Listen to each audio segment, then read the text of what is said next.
Ассаламу алейкум достор. Бир күнү баласы атасына келет дагы мактанып баштайт.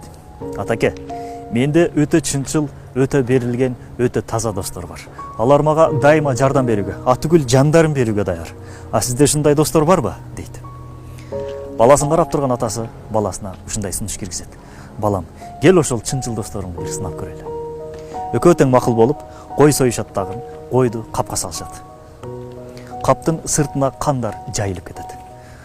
Баласы капты көтөрөт дагы биринчи досунун үйүнө барып туруп тыкылдатат. Дос чыгар замат мындай дейт. Досум, мен бир кишини өлтүрүп алдым. Аны кайсыл жака көмүштү билбей атам. Жардам бере аласыңбы дейт. Караса, капты көтөрүп турган досунун бети башы, колу кан, капта аккан. Коркуп кетип, досу, кечир досум, мен сага жардам бере албайм. Менден алысыраак бол деп, дароо эшик жаап салат. Бала экинчи бир досунун үйүнө барат. Ал досу дагы дароо эшик жаап салат. Үчүнчү досу көрөр замат жаап салат. Кыскасы достордун баарысы